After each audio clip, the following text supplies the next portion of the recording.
నమస్కారం. ఈరోజు మనం ఒక చాలా మందికి ఆసక్తి కలిగించే అంశం గురించి మాట్లాడుకుందాం. అదే చేతబడి లేదా నల్ల జాదు ప్రభావం అని కొంతమంది నమ్మే కొన్ని సంకేతాలన్నమాట. మన దగ్గర చేతబడి ప్రభావం యొక్క 10 సంకేతాలు అని ఒక మూలముంది. అందులోంచి కొన్ని విషయాలు చూద్దాం. అయితే ముందే ఒకటి చెప్పాలి, ఈ సంకేతాలన్నీ అంటే ఎక్కువగా సాంస్కృతిక నమ్మకాలు, తరతరాల అనుభవాలు, వ్యక్తులు చెప్పిన కొన్ని మానసిక అనుభూతుల మీద ఆధారపడి ఉన్నాయి. ఈరోజు మనం వీటిని కొంచెం లోతుగా పరిశీలిద్దాం. అంటే ఈ సంకేతాల వెనుక ఏముంది, వాటికి ఎలాంటి వివరణలున్నాయి, ఇంకా వేరే కోణాల్లో ఎలా చూడొచ్చు అనేది మన లక్ష్యం. సరే, మరి మొదలు పెడదామా? వివరంగా చూద్దాం. తప్పకుండా. అయితే మనం ఈ చర్చలోకి వెళ్లే ముందు ఒక చాలా ముఖ్యమైన విషయం గుర్తుపెట్టుకోవాలి. అదేంటంటే ఈ సంభాషణ అంతా కూడా సాంస్కృతిక నమ్మకాలు, కొన్ని జానపద కథలు, వ్యక్తుల అనుభవాల ఆధారంగానే సాగుతుంది. ఇక్కడ మనం చూడబోయే లక్షణాలు చాలా ఉన్నాయి కదా. భయం, నిద్ర సరిగా లేకపోవడం, నీరసం, ఇలాంటివి. ఇవి నిజానికి అంటే తీవ్రమైన ఒత్తిడి వల్ల, లేదంటే మానసిక ఆందోళన, డిప్రెషన్ వల్ల కూడా రావచ్చు.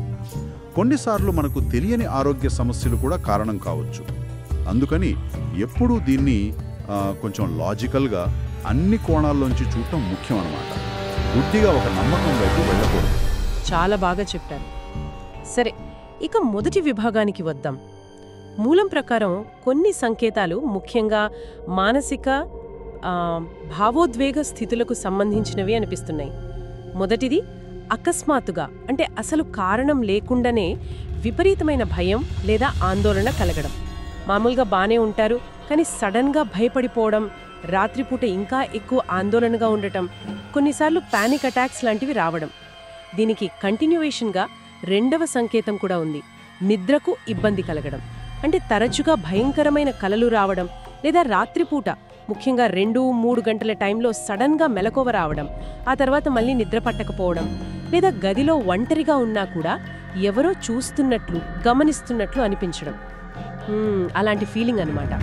ఇదే గ్రూప్లో 7వ సంకేతం కూడా ఉంది, ప్రవర్తనలో తేడా రావడం, చాలా అసాధారణంగా మారిపోవడం.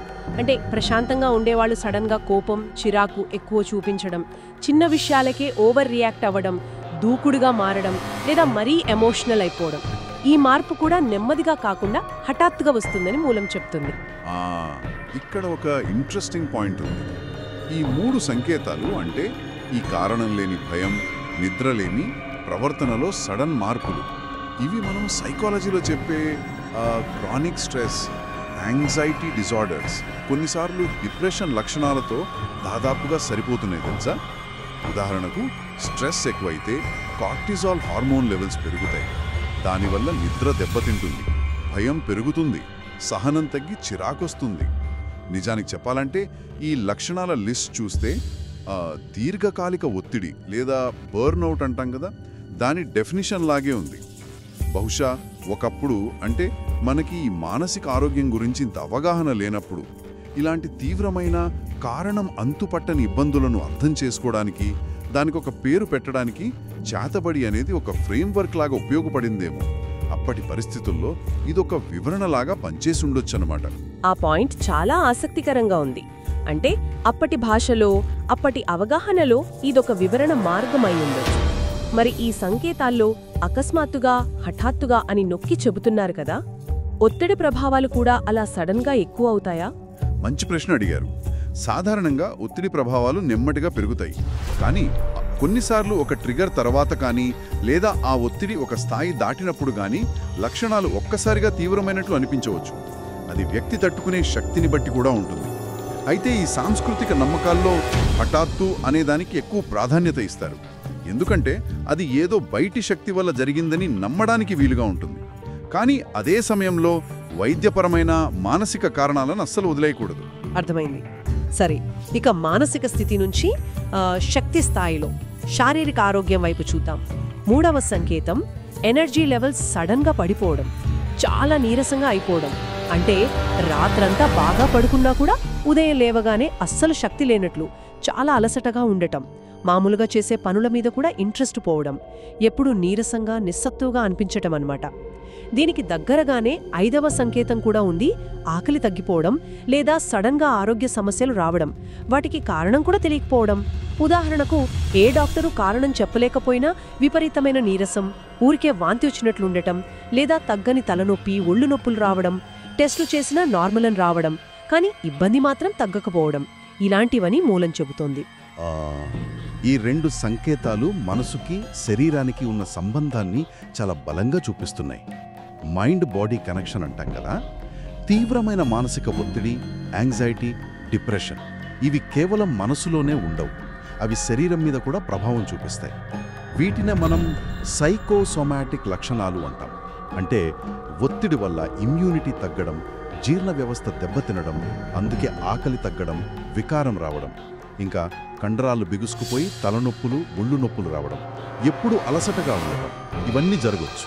ఇది మళ్ళీ మనం మొదట చెప్పుకున్న పాయింట్కే వస్తుంది. ఇలాంటి శారీరక లక్షణాలు వస్తే మొట్టమొదట చేయాల్సింది ఏంటంటే డాక్టర్ని కలిసి పూర్తిగా చెకప్ చేయించుకోవడం. ఏదైనా ఆరోగ్య సమస్య ఉందేమో చూసుకోవాలి. అంతా నార్మల్ అని డాక్టర్లు చెప్పిన తర్వాతే అప్పుడు మానసిక కారణాలు లేదా ఇతర విషయాల గురించి ఆలోచించాలి. ముందే వైద్య కారణాలను పక్కన పెట్టేసి వెంటనే దీన్ని చేతబడి అనో ఇంకోటనో అనుకోవడం చాలా ప్రమాదం. ఎందుకంటే అసలు సమస్యకు ట్రీట్మెంట్ ఆలస్యం అవ్వచ్చు. అవును, అది నిజమే. వైద్యపరంగా నిర్లక్ష్యం చేయకూడదు. ఈ లక్షణాలు చాలా కామన్గా కనిపించేవే కాబట్టి తప్పుగా అనుకునే అవకాశం ఎక్కువ. సరే, ఇప్పుడు కొంచెం డిఫరెంట్గా ఉన్న సంకేతాల వైపు వెళ్దాం. అంటే బయట ప్రపంచంలో జరిగే వింత సంఘటనలు లేదా అసాధారణ అనుభూతులు అన్నమాట.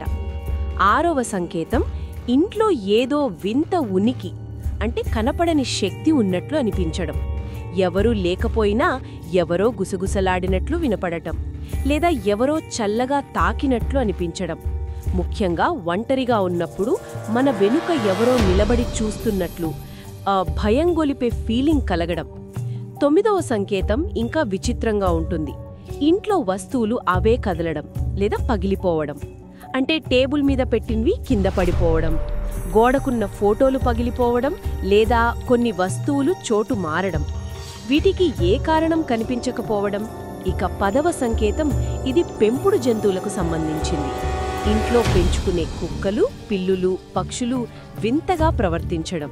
ఉదాహరణకు కుక్కలు ఖాళీగా ఉన్న మూలల్లోకి చూస్తూ మొరగడం, అరవడం, లేదా పిల్లులు కారణం లేకుండా భయపడి దాక్కోవడం, గాలిలోకి చూడటం, పక్షులు ఇంటి దగ్గర అశాంతిగా ఎగరడం, ఇలాంటివి. ఈ 3 సంకేతాలు అంటే ఈ అదృశ్య ఉనికి, వస్తువులు కదలడం, పెంపుడు జంతువుల ప్రవర్తన, వీటిని మనం ఖచ్చితంగా కల్చరల్ పాయింట్ ఆఫ్ వ్యూలో, ఫోక్లోర్ దృష్టితో చూడాలి. ఇలాంటివి ప్రపంచంలో దాదాపు అన్ని సంస్కృతుల్లోనూ దెయ్యాలు, ఆత్మలు, అతీత శక్తుల కథల్లో కామన్గా కనిపిస్తాయి కదా. ఇవి తరతరాలుగా నమ్మకాల్లో, కథల్లో భాగమైపోయాయి. ఇది కొన్ని ప్రశ్నలు లేవనెత్తింది. ఒకటి, మన పర్సెప్షన్, అంటే మన గ్రహణ శక్తి ఎలా పనిచేస్తుంది. ముఖ్యంగా భయం, ఒత్తిడి ఎక్కువగా ఉన్నప్పుడు మన చుట్టూ ఉన్న వాటి పట్ల మనం ఇంకా సెన్సిటివ్ అయిపోతాం. అలాంటి టైంలో మామూలుగా జరిగే వాటిని కూడా, అంటే గాలికి తలుపు కొట్టుకోవడం, పాత ఇంట్లో వచ్చే చిన్న చిన్న శబ్దాలు, నీడలు కదలటం, వీటిని కూడా ఏదో అసాధారణ శక్తి పనిగా అనుకునే ఛాన్స్ ఉంది. రెండోది కన్ఫర్మేషన్ బయాస్ అంటాం. అంటే మనం ఏదైతే నమ్ముతామో దానికి సపోర్ట్ చేసే విషయాలే మనం ఎక్కువగా గమనిస్తాం, వెతుకుతాం, గుర్తుపెట్టుకుంటాం. దానికి వ్యతిరేకంగా ఉన్న వాటిని పట్టించుకోం. ఎవరైనా తమకు చేతబడి జరిగిందని బలంగా నమ్మితే వాళ్ళ చుట్టూ జరిగే ప్రతి చిన్న యాదృచ్ఛిక సంఘటనను కూడా ఆ నమ్మకానికి ఆధారంగానే చూస్తారు. వస్తువు కింద పడినా సరే. ఇక పెంపుడు జంతువుల విషయానికి వస్తే చాలా సంస్కృతుల్లో ఒక నమ్మకం ఉంది. ఏంటంటే మనుషులు పసిగట్టలేని సూక్ష్మ శక్తులను, వాతావరణ మార్పులను జంతువులు పసిగడతాయి.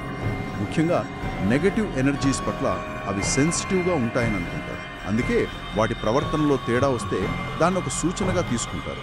దీనికి సైంటిఫిక్ ప్రూఫ్ లేకపోయినా కల్చరల్గా ఇది చాలా బలమైన నమ్మకం. అయితే ఇంకో రియలిస్టిక్ యాంగిల్ ఏంటంటే జంతువులు వాటి ఓనర్స్ మూడ్కి, స్ట్రెస్కి కూడా చాలా సెన్సిటివ్గా ఉంటాయి. యజమాని కంగారుగా ఉంటే అవి కూడా అశాంతిగా ప్రవర్తించవచ్చు. అవును కదా. ఆ సాంస్కృతిక నమ్మకాలకి, సైకలాజికల్ విశ్లేషణలకి మధ్య ఉన్న లింక్ నిజంగా ఆలోచించాల్సిన విషయమే. ఒకేదాన్ని ఎన్ని రకాలుగా చూడొచ్చో తెలుస్తోంది.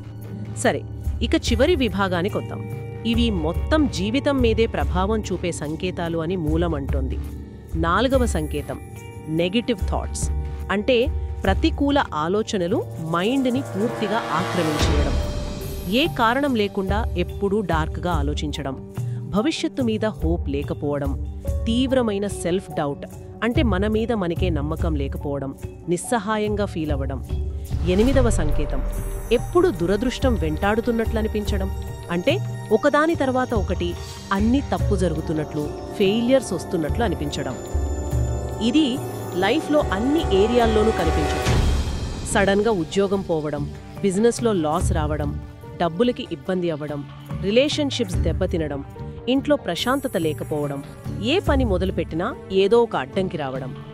ఈ బ్యాడ్ లక్ అనేది సడన్గా స్టార్ట్ అయి కంటిన్యూ అవుతున్నట్లు ఉంటుందని మూలం చెబుతోంది. ఈ నెగటివ్ థింకింగ్, హెల్ప్లెస్నెస్ ఫీలింగ్స్ ఇవి మానసికంగా చాలా సీరియస్ విషయాలు.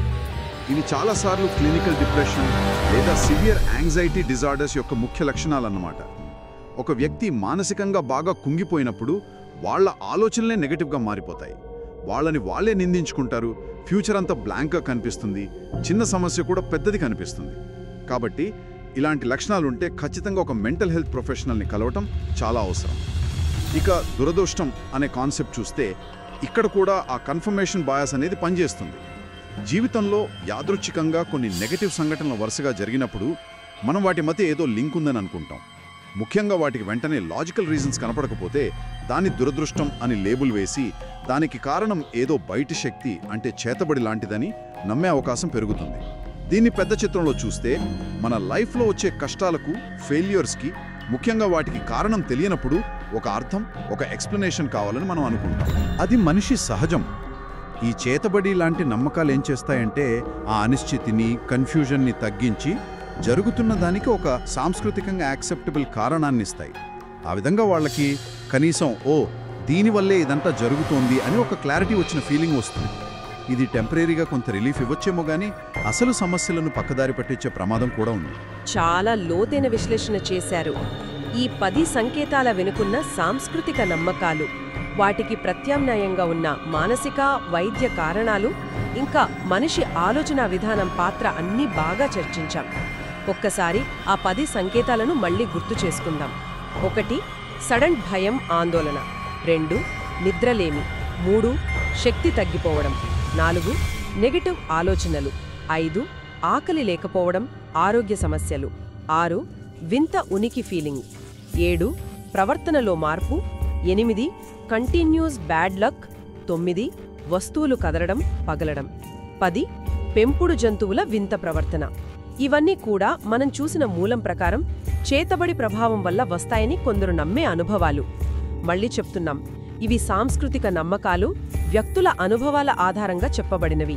అవును, ఆ మూలం చివరిలో చెప్పిన ముఖ్యమైన మెసేజ్ మనం అందరం గుర్తుంచుకోవాలి. ఏంటంటే ఒకవేళ ఎవరికైనా తమలో గాని తెలిసిన వాళ్లలో గాని ఇలాంటి లక్షణాలు 1 లేదా ఎక్కువ కనిపిస్తే వెంటనే భయపడక్కర్లేదు, కంగారు పడాల్సిన అవసరం అంతకన్నా లేదు. ఎందుకంటే మనం ఇందాక మాట్లాడుకున్నట్లు తీవ్రమైన ఒత్తిడి, ఊరికే అతిగా ఆలోచించడం, బయటపడని ఆరోగ్య సమస్యలు లేదా మానసిక ఇబ్బందులు కూడా ఖచ్చితంగా ఇలాంటి ఫీలింగ్స్ని, ఎఫెక్ట్స్ని క్రియేట్ చేయగలవు. కాబట్టి ఫస్ట్ చేయాల్సింది ఏంటంటే ప్రాక్టికల్గా, లాజికల్గా, మెడికల్గా కారణాలేంటో పూర్తిగా చెక్ చేసుకోవడం. అవసరమైతే డాక్టర్స్ లేదా మెంటల్ హెల్త్ ఎక్స్పర్ట్స్ హెల్ప్ తీసుకోవడం చాలా ముఖ్యం.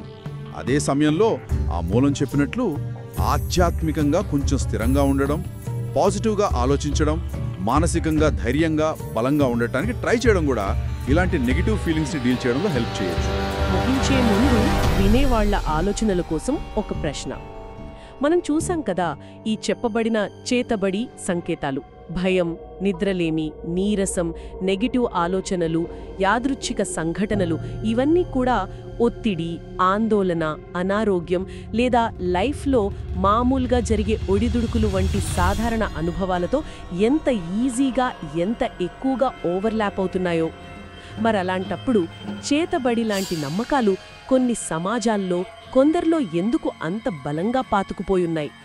బహుశా మన లోపల జరిగే కాంప్లెక్స్ మానసిక సంఘర్షణలకు లేదా లైఫ్లో వచ్చే అర్థం కాని కష్టాలకు, దురదృష్టాలకు కారణాలను మన బయట మనం కంట్రోల్ చేయగల లేదా కనీసం గుర్తించగల ఒక బాహ్య శక్తిలో వెతకాల్సిన అవసరం మనిషికుందేమో. ఇది కేవలం ఒక నమ్మకమా, లేక మనిషి తన సంక్లిష్ట అనుభవాలను అర్థం చేసుకునే ప్రయత్నంలో ఒక సాంస్కృతిక సాధనమా? దీని గురించి ఆలోచించండి.